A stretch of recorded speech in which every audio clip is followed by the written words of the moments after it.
ಯಸ್ಯೋದಯೇ ಜಗದಿದಂ ಪ್ರತಿಬೋಧಮೇತಿ ಮಧ್ಯಸ್ಥಿತೌ ಪ್ರಸರತಿ ಪ್ರಕೃತಿಕ್ರಿಯಾಸು ಅಸ್ತಂಗತೌ ಪ್ರಸ್ವಪಿತಿ ಚೋಚ್ಛ್ವಸಿತೈಕ ಮಾತ್ರಂ ಭಾನು ಸ ಏವ ಪ್ರಕಟ ಪ್ರಭಾವ.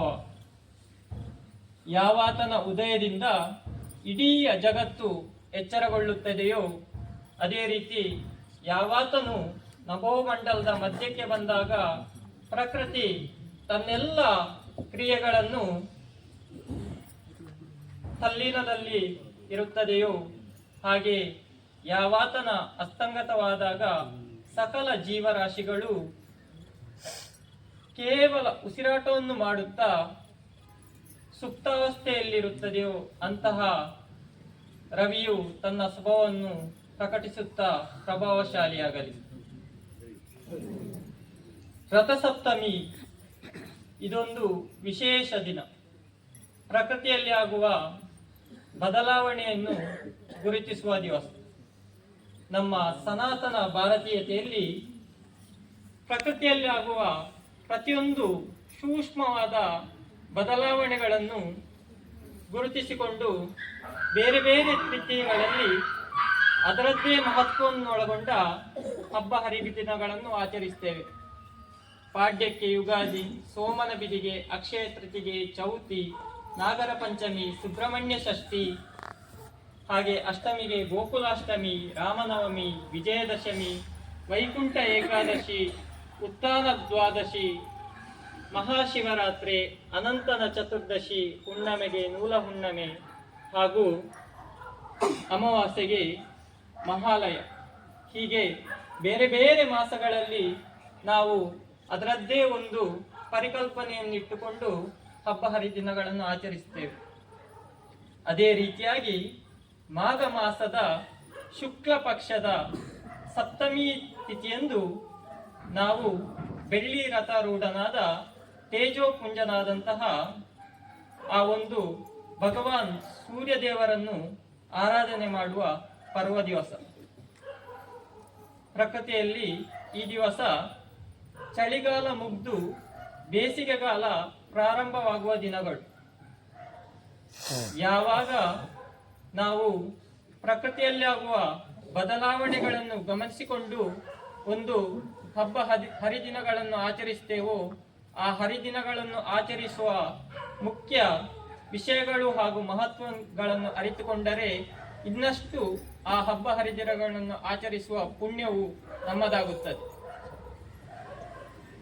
ಸದಾ ಬೆಳ್ಳಿ ರಥರೂಢನಾದ ರಥವರ ಎಂದು ಕರೆಯಲ್ಪಡುವ ತೇಜೋಪುಂಜನಾದ ಭಗವಾನ್ ಸೂರ್ಯನಾರಾಯಣನನ್ನು ನಾವು ನಾನಾ ರೀತಿಯಲ್ಲಿ ಆರಾಧನೆ ಮಾಡುತ್ತೇವೆ.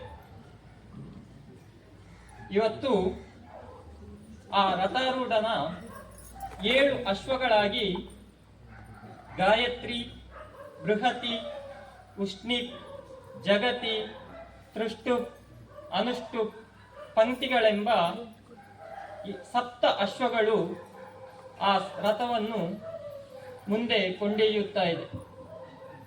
ಈ 7 ಅಶ್ವಗಳು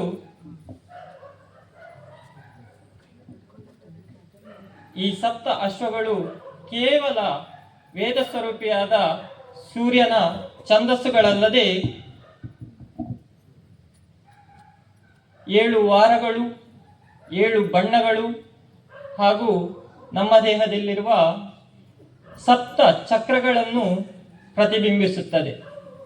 ಇದಲ್ಲದೆ ನಮ್ಮ ಜೀವನಕ್ಕೆ ಬೇಕಾಗುವ 7 ಪಾಠಗಳನ್ನು ಪ್ರೀತಿ, ಸಂತೋಷ, ಬುದ್ಧಿವಂತಿಕೆ, ಜ್ಞಾನ, ಇನ್ನು ಪರಿಶುದ್ಧತೆ ಹಾಗೂ ಆಧ್ಯಾತ್ಮಿಕತೆಯನ್ನು ಇದು ನಮಗೆ ಬೋಧಿಸುತ್ತದೆ. ಸೂರ್ಯನ ರಥಕ್ಕೆ ಸಾರಥಿಯಾಗಿ ಪಕ್ಷಿರಾಜ ಗರುಡನ ಅಣ್ಣನಾದಂತಹ ಅರುಣದೇವ, ಈತ ಸದಾ ಸೂರ್ಯದೇವರಿಗೆ ಅಭಿಮುಖವಾಗಿ ಕೂತುಕೊಂಡೇ ಆ ದೇವನು ಹೇಳಿದಂಥ ಕಡೆಗೆ ರಥವನ್ನು ಚಲಾಯಿಸುತ್ತಾನೆ. ಇಂತಹ ವಿಶಿಷ್ಟವಾದ ಸಾರಥಿ ಈ 7 ಅಶ್ವಗಳನ್ನು ನಿಯಂತ್ರಣದಲ್ಲಿ ಇಡುತ್ತಾನೆ. ಅದೇ ರೀತಿಯಾಗಿ ಸೂರ್ಯನ ರಥಕ್ಕೆ ಒಂದು ಚಕ್ರ 12 ಕಡ್ಡಿಗಳು ಎಂದು ನಾವು ಪುರಾಣದಲ್ಲಿ ಉಲ್ಲೇಖವನ್ನು ಆಗಿರುವುದನ್ನು ನೋಡಿದ್ದೇವೆ. ಒಂದು ಚಕ್ರ ಒಂದು ಸಂವತ್ಸರವನ್ನು ಸೂಚಿಸಿದರೆ ಅದರಲ್ಲಿರುವ 12 ಕಡ್ಡಿಗಳು ಪ್ರತಿ ಮಾಸವನ್ನು ಸಾಂಕೇತಿಕವಾಗಿ ಬಿಂಬಿಸುತ್ತದೆ. ರಥಸಪ್ತಮಿಯ ದಿವಸ ನಾವು ಹೇಗೆ ಹಾಗೂ ಯಾಕೆ ಈ ಆಚರಣೆಯನ್ನು ಮಾಡಬೇಕು ಅಂತ ಹೇಳಿದರೆ, ಮೊದಲನೇದಾಗಿ ಪ್ರಕೃತಿಯಲ್ಲಿ ಬದಲಾಗುವಂತಹ ದಿನವಿದು. ಇದನ್ನು ನಾವು ಒಂದು ಸರೋವರ ನದಿಗಳಲ್ಲಿ ಸ್ನಾನ ಮಾಡಿ ಆ ದೇವರಿಗೆ ಅರ್ಘ್ಯವನ್ನು ನೀಡುವ ಮೂಲಕ ಆರಾಧನೆ ಮಾಡಬಹುದು. ಅದೇ ರೀತಿಯಾಗಿ ಈ ರಥಸಪ್ತಮಿಯ ಮಹತ್ವವನ್ನು ಒಂದು ಚಿಕ್ಕ ಕಥೆಯ ಮೂಲಕ ತಿಳಿದುಕೊಳ್ಳುವ. ಶ್ರೀಕೃಷ್ಣನ ಮಗನಾದಂತಹ ಸಾಂಬನು ತನ್ನ ಬಲಿಷ್ಠವಾದ ದೇಹವನ್ನು ತುಂಬ ಗರ್ವದಿಂದ ಎಲ್ಲರ ಜೊತೆ ಗರ್ವವನ್ನು ಪಟ್ಟುಕೊಂಡಿರ್ತಾನೆ. ಅದೇ ರೀತಿಯಾಗಿ ಒಂದು ದಿವಸ ಹೀಗೆ ಕಾಡಿನಲ್ಲಿ ಹೋಗ್ತಾ ಇರುವಾಗ ದುರ್ವಾಸ ಮುನಿಗಳು ಸಾಂಬನ ಕಣ್ಣಿಗೆ ಬೀಳ್ತಾರೆ. ಬಹಳ ದುರ್ಬಲವಾದ ಶರೀರವುಳ್ಳ ದುರ್ವಾಸ ಮುನಿಗಳನ್ನು ಕಂಡು ಸಾಂಬನು ಆ ಮುನಿಗಳನ್ನು ಅಪಹಾಸ್ಯ ಮಾಡ್ತಾನೆ. ತಕ್ಷಣವೇ ಕೋಪಗೊಂಡ ದುರ್ವಾಸ ಮುನಿಗಳು ಸಾಂಬನಿಗೆ ನಿನಗೆ ಕುಷ್ಠರೋಗ ಬರಲಿ ಅಂತ ಹೇಳಿ ಶಪಿಸ್ತಾರೆ. ಮುಂದಿನ ದಿವಸಗಳಲ್ಲಿ ಆ ಶಾಪದಂತೆಯೇ ಸಾಂಬನ ಆರೋಗ್ಯ ಹದಗೆಟ್ಟು ಸಾಂಬನಿಗೆ ಕುಷ್ಠರೋಗ ಬರ್ತದೆ. ಈಗ ಆಲೋಚನೆ ಆಗ್ತದೆ ಸಾಂಬನಿಗೆ, ಎಂತ ಮಾಡುದು ಅಂತ ಹೇಳಿ. ರಥಸಪ್ತಮಿಯ ದಿವಸ ಸಾಂಬನು ಬಹಳ ಭಕ್ತಿಯಿಂದ ವೃತಾಚರಣೆಗಳನ್ನು ಮಾಡಿ ಆ ಸೂರ್ಯದೇವರನ್ನು ಅನುಗ್ರಹಿಸಿಕೊಳ್ತಾನೆ. ಇದಕ್ಕೆ ಸಂತುಷ್ಟನಾದ ಸೂರ್ಯದೇವನು ಸಾಂಬನಿಗೆ ಅವನ ಮೊದಲಿನಂತಹ ದೇವವನ್ನೇ ಕರುಣಿಸಿ ಆ ಕುಷ್ಠರೋಗವನ್ನು ಗುಣಪಡಿಸ್ತಾರೆ. ಹೀಗೆ ಸಾಂಬನ ಚರ್ಮರೋಗ ನಿವಾರಣೆಯಾಗಿ ಮುಂದೆ ಸಾಂಬನು ಅವನ ಜೀವನವನ್ನು ಸಾಗಿಸ್ತಾ ಇರ್ತಾನೆ. ಇದೇ ರೀತಿಯಾಗಿ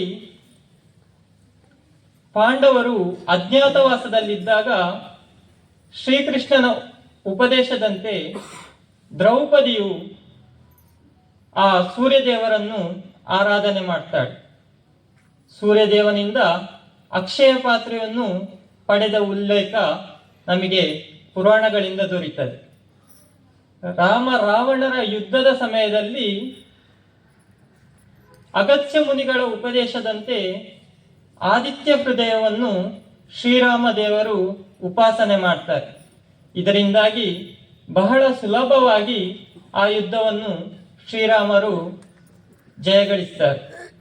ಇಂತಹ ಸುಮಾರು ಮಹತ್ವಗಳು ನಮಗೆ ಪುರಾಣಗಳ ಮೂಲಕ ದೊರೆಯುತ್ತದೆ. ಹಾಗೆಯೇ ಅಲಂಕಾರ ಪ್ರಿಯೋ ವಿಷ್ಣು, ಅಭಿಷೇಕ ಪ್ರಿಯ ಶಿವ, ನಮಸ್ಕಾರ ಪ್ರಿಯೋ ಭಾನು ಎಂಬಂತೆ ಸೂರ್ಯ ನಮಸ್ಕಾರಗಳನ್ನು ಮಾಡುತ್ತಾ ಆ ಶ್ರೀ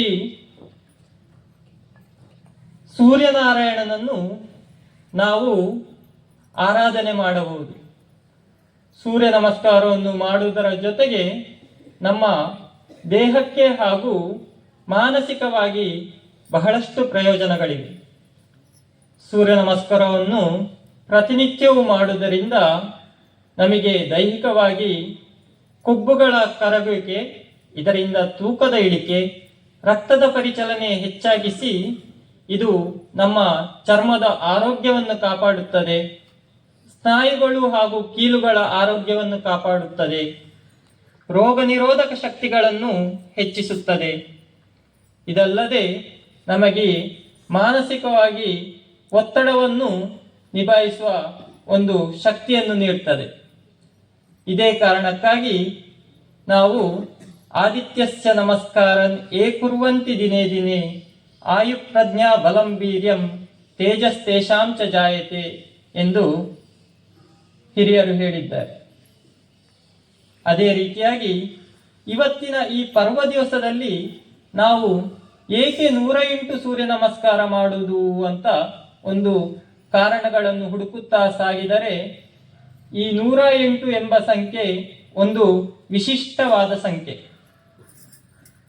ಸಂಖ್ಯಾಶಾಸ್ತ್ರ, ಗಣಿತ, ಆಧ್ಯಾತ್ಮಿಕತೆಯಲ್ಲಿ ಇದನ್ನು ಪೂರ್ಣ ಸಂಖ್ಯೆ ಅಂತ ಕರೀತಾರೆ. ಈ ಪೂರ್ಣ ಸಂಖ್ಯೆ ಹೇಗೆ, ಯಾಕೆ ಎಂದು ನೋಡುವುದಾದ್ರೆ, ಆದಿತ್ಯನು ಪ್ರತಿ 12 ಮಾಸಗಳನ್ನು ದಾಟುತ್ತಾ ಹೋಗುತ್ತಾನೆ. ಅದೇ ರೀತಿ ಮಾಸಾಧಿಪತಿಗಳ 9 ನವಗ್ರಹರು ಅವರ ಜೊತೆಯಲ್ಲಿಯೂ ಸಾಗುತ್ತಾನೆ. 12 × 9 108 ಬರುತ್ತದೆ. ಇದನ್ನ ಏಕ ಸಂಖ್ಯೆಗೆ ತರುವುದಾದರೆ 9. ನಾವು ಆರಾಧಿಸುವಂತಹ ಜಗನ್ಮಾತೆಯು 9 ಅವತಾರಗಳನ್ನು ಎತ್ತಿದಂತಹಳು. ಹೀಗೆ ಈ 9 ಸಂಖ್ಯೆಗೆ ನಾವು ಪರಿಪೂರ್ಣತೆ ಮತ್ತು ಜ್ಞಾನದ ಸಂಕೇತ ಎಂದು ಕರೆಯುತ್ತೇವೆ. ಇಂತಹ ಈ ಶುಭ ದಿನದಲ್ಲಿ ನಾವು ಪೂರ್ಣ ಸಂಖ್ಯೆಯಲ್ಲಿ 108 ಸೂರ್ಯ ನಮಸ್ಕಾರಗಳನ್ನು ಮಾಡಿ ಈ ವಿಶೇಷ ದಿನದಲ್ಲಿ ಆ ಶ್ರೀಮನ್ ಸೂರ್ಯನಾರಾಯಣ ದೇವರ ಕೃಪೆಗೆ ಪಾತ್ರರಾಗೋಣ ಎಂದು ಹೇಳುತ್ತಾ, ಈ ದಿನ ವಿಶೇಷವಾಗಿ ನನಗೆ ಅವಕಾಶ ಕೊಟ್ಟ ಸಮಿತಿಗೆ ಕೃತಜ್ಞತೆಗಳನ್ನು ಸಲ್ಲಿಸುತ್ತಾ ನನ್ನ 2 ಮಾತುಗಳನ್ನು ಭಾರತ ಮಾತೆಯ ಮಡಿಲಿಗೆ ಅರ್ಪಿಸುತ್ತಿದ್ದೇನೆ. ಹರಿ ಓಂ.